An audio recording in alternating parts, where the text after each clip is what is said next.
welcome to SHQ Boardsports in Victoria, Melbourne. Today we're going to be talking about SUP downwinding in specifically. Is it a thing? Yes, it's definitely a thing.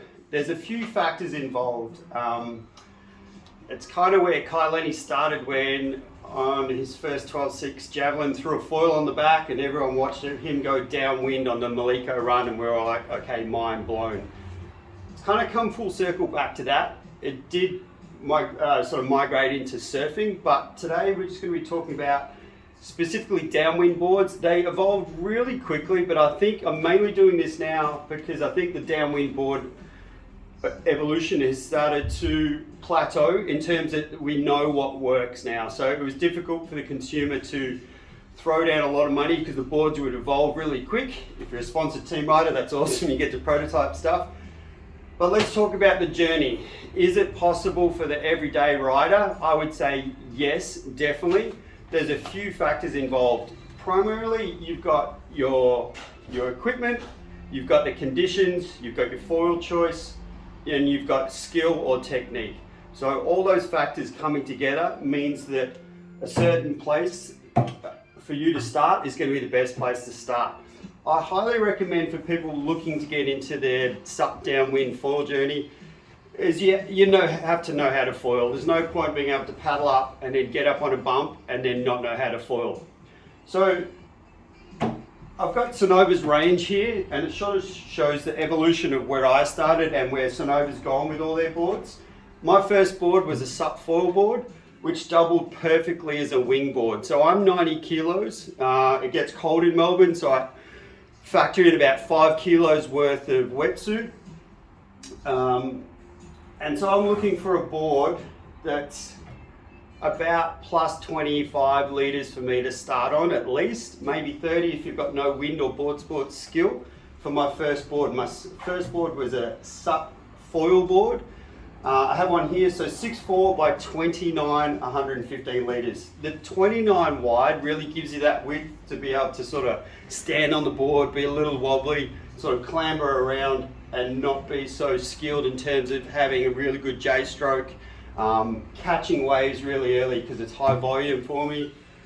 This board, when winging came along, also allowed me to learn how to wing. And the key for those two things, whichever way you do it, if you learn to SUP foil and then downwind, or if you learn to wing and downwind, winging's fantastic because a SUP foil board works really well as a wing board.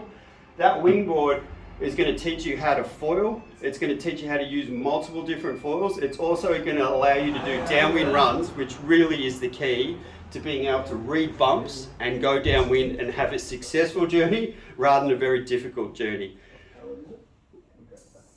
Why I've got this board here is I just think that's the best place to start. So SUP foil board in Sunova, they do multiple different sizes based on your weight. So again, plus 25, plus 30 litres. So 6'4", 29, 115 litres is where I started.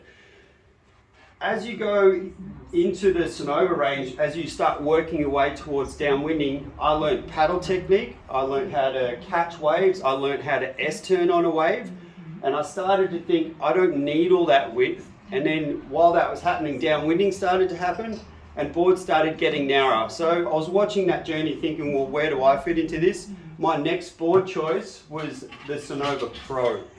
At the time, I wasn't sure whether at 6'6", 25, 114 litres, whether I was going too narrow. What it turned out was that this board was absolutely fantastic for a SUP surf foil. So same literage, I've just dropped essentially 4 inches off it. So I haven't lost any paddle glide through length. I got right down to my SUP surf foil boards down to 5'10", and you really notice that you lose a little bit of that forward momentum, forward velocity and glide the shorter you go. So the shorter you go, the better your technique has to be. This 6'6", 25, 114 litre Pro is just amazing to surf foil on. When I took it downwinding, and in Victoria we have a small bay and it's about 70 kilometres worth of fetch, so we need decent wind swell to be able to get into bumps. What you find now is that boards have evolved to go narrower. So 6'6", 25, 114 litres was perfect for my SUP foil board. SUP surf foil board, but now I've progressed as everyone else has done, and you see guys going much narrower. So I've been lucky enough to have James Casey's prototype. James is about 82, 83 kilos, got that well. And you can see for his SUP foil board, he was on the elites, and I was going to go the elite, but I wasn't too sure about 21, 22, which is kind of why I'm making this video, to say if you get the dimensions right in terms of length, you can go much narrower with your volume to have a really stable board. So the progression for James has gone, so in the elite, I probably should have gone the 6.6 by 21, 22 for the same literage, and I would have been totally fine SUP surf foiling it, and it would have been a much more efficient downwind board. As you go narrower, your boards get more efficient through the water as long as you keep volume, as long as you keep length. If you reduce both length and width, then you start getting quite unstable board, and your skill level has to go up. With downwinding, there's so much going on that you really want something that in literally 6 to 8 paddle strokes allows you to get into a bump really quickly, because that's all the opportunity that you get. You basically pop up, you read the bumps which you've learned through winging and SUP foiling, and then you've got to get 6 to 8 strokes to generate enough speed to get into that wind swell bump, to push you up, and then for your foil to engage. What size foil you use determines at what speed your foil engages. So we all want to use smaller foils, I believe, for downwinding, so you're faster and more efficient, although you don't want to outrun the swell. But having a narrower board allows you to just get up so much earlier and more efficient. So James, this is his prototype. As I was saying, he's about 82 kilos. He's a highly efficient paddler. You'll look at most paddle videos that you've got of him getting up for a downwinder. 6, maybe 10, maximum 12 strokes if he's using a really small foil. So 6.6 by 19.5, 80 litres with his prototype. Having paddled this, and I'm 90 kilos, so I automatically sink it. But because I can stand on it, I know that it's stable enough, and it gave me enough confidence to go, yeah, I'm going to get a board that's 19.5 inches wide, instead of going to the elite, which is the 21, 22, and or having a SUP surf foil board that's 25 wide that doesn't quite cross over downwinding as well, unless you've got really good conditions. Say you've got perfect fetch and your bumps and troughs are really easy to get into. That's not the case here. We've got lots of refracted chop, they're low period wind swell, so we need all the help that we can get. And with downwind foiling, you want to make it easier so that you're up on foil more than you're not. Nothing worse than doing 10, 20, 30K run and just coming off on foil, not being able to paddle back up, burning 2-3 hours of foil credits that you didn't have to begin with. So you want to have a much more efficient time of getting up on foil, and then you can play around with how narrow can you go, how low in volume can you go. So James, and you can see here how narrow this is. This board actually doubles exceptionally well as a prone downwind board. So again, I'm 6 foot, 90 kilos. But for a downwind prone board, if you've got places where you can chip in, this board is amazing for doing that. It also makes an absolutely amazing light wind wing board, which is, I use winging to tune in my downwind equipment, so that when I get up, I'm very familiar with the board, I'm very familiar with the foot placement, and I'm very familiar with my foil. What's beautiful about Sunova and most foil companies at the moment, Axis, Armstrong, really long foil tracks. They are placed at the spot where your back foot is, so when you're leaning forward to get up, you don't have to shuffle your feet back to find the foil, which was quite difficult when you've got 5 seconds to make this work before, if you drop off foil, you've got to start back up again. So everything's tuned really well. I'll go through the bottom fluid dynamics. So if I didn't make that clear enough, I recommend your journey for downwind foiling is SUP wingboard, teaches you how to SUP surf foil, catch waves, read bumps, S-turn, pump back out. Then you add winging, or you do winging first. It's going to teach you how to foil. It's going to get you hours of foil time without having to paddle up all the time like you do in the surf. It's also going to allow you to flag out your hand wing and learn how to read bumps going downwind, which is really the key for having a successful journey. Then we want to start going narrow with your boards.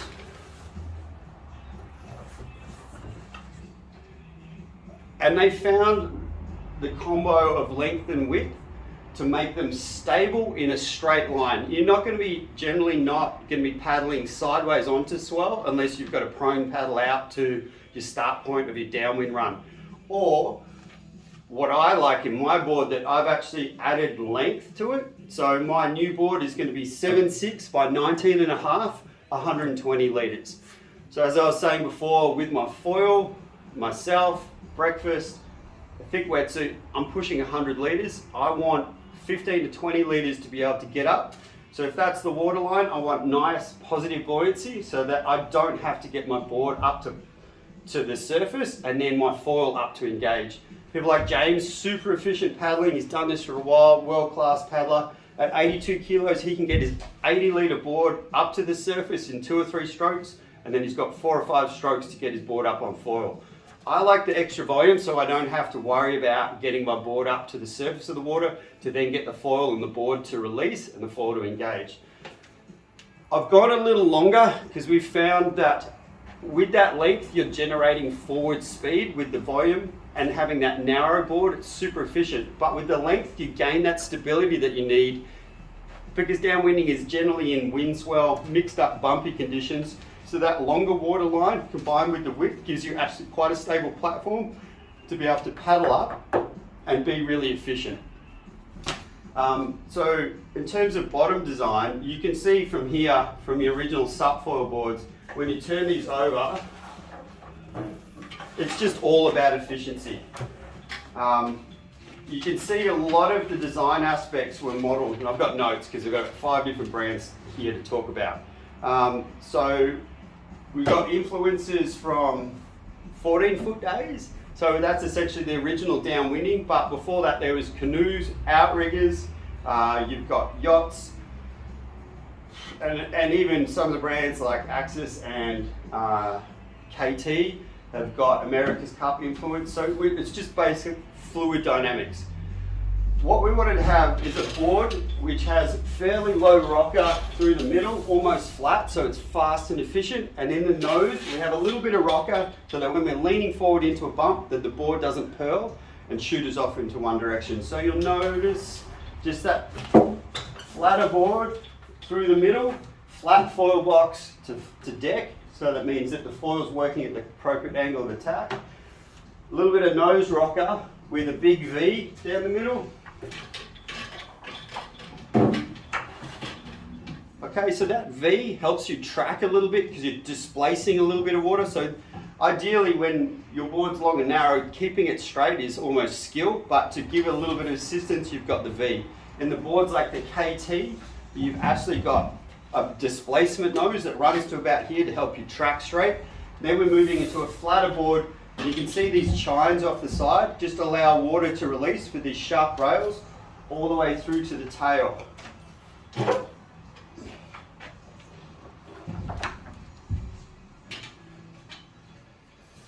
So you can see flat through the middle, a little bit of rocker, the V at the front, these chines, and obviously the battle's being played out with different brands, how much chine that you have, how steep it is, and it's all about getting the water to release off the tail. The tails go extremely narrow. When you're paddling in, you want the stability up the front. As the water flows to the back, it's all about release.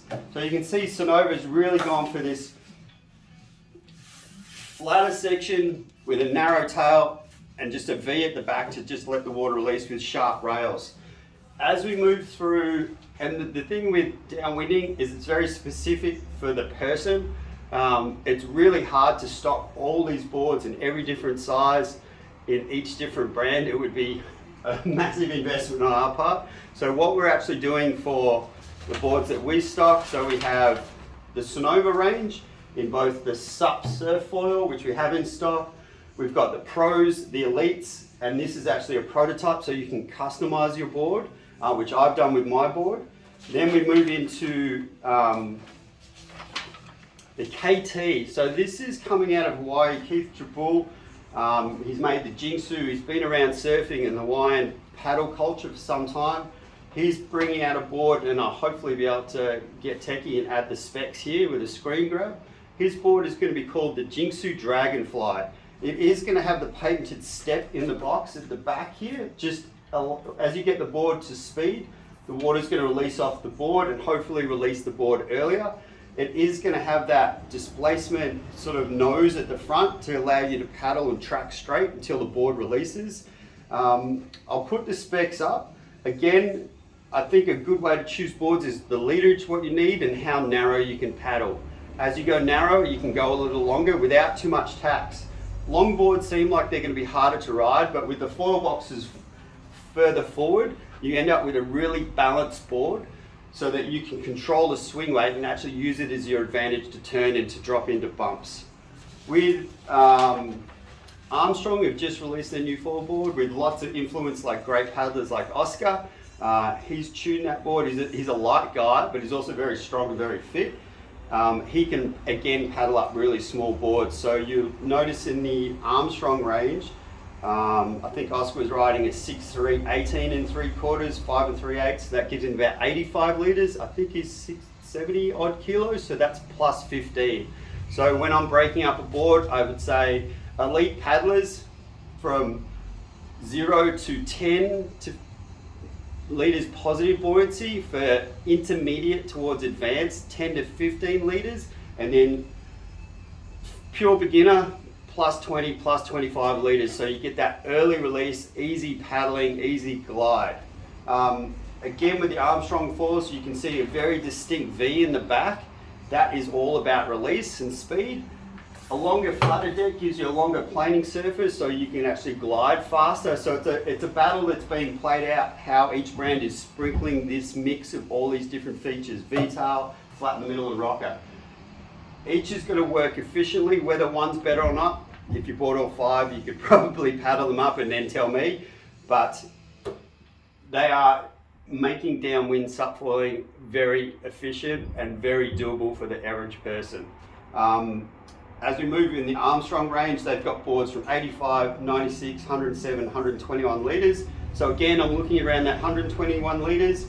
For me, I'd go 7.7 by 21, 121 litres at 90 kilos plus my gear.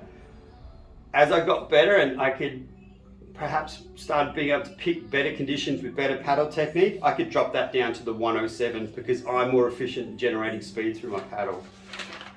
The Axis downwind range, again, 7.6 by 21, 100 litres, 8.0 by 20, 8.6 by 19. And you can see that length to width formula is getting played out throughout these brands to give you something that's narrow, which didn't previously seem like it could be paddled. But when you add the length and get the volume right, you've got a really stable, efficient board in one direction, and that direction is downwind. You're not trying to paddle across. You can do that prone, but you're just trying to get maximum speed. You've got 6 to 8 paddles to catch a bump, and then you want to do the fun bit, which is to foil downwind. What's really nice about these boards, as you go longer, you've got the ability to prone paddle them. Because they are so narrow, they fit within your shoulders. And my prone board is 19 inches wide, so I'm able to get my arms in the water with something that's 19 inches wide, but compared to my prone board at 80 litres and 6'6" in length, means I can paddle into the smallest bump. My prone downwind board is also my SUP downwind board. It's 7.6, 19.5, 120 litres. I'm literally going to have the choice of both. I kind of like that because maybe I'm tired one day, I can tuck my paddle down my back and I can prone paddle up. I can also knee paddle up. I can also use hand paddles. So I'm basically making this video to say it's okay to dive into downwind SUP foiling. The evolution of boards has slowed down and we've kind of figured out where we want to be able to make it accessible to the individual who's got no SUP background or no foil background that really wants to get into it. And they've got the conditions to do it in their backyard. So again, these boards are really hard to carry one of everything in stock, especially the Keith Teboul boards. They are going to be a pre-order. To get your dimensions right, we highly recommend you giving us a call in the shop. I'm Tom, you can talk to me. We can do these as pre-orders to come in around the first containers into Australia around September, October. It's going to be critical that you get these orders in as early as possible, especially with the KT boards. Price-wise, for stock boards in the Sunova range with the Polonia carbon fibre, you're looking around the 2.4. The Armstrong boards, they're pushing towards the $3,000 price point, but when you factor in the board bag, which is about $300 in a really high quality board bag, that's good value too. The Axis boards are similar as the Sunova boards, and then the KT boards being KT and having to, I think they're possibly handmade. I'd have to double check this where they're made, what factory they're made in, but they're going to be pushing up over that $3,500 mark, so maybe even a touch higher by the time we get them here. So we've got a wide choice of boards.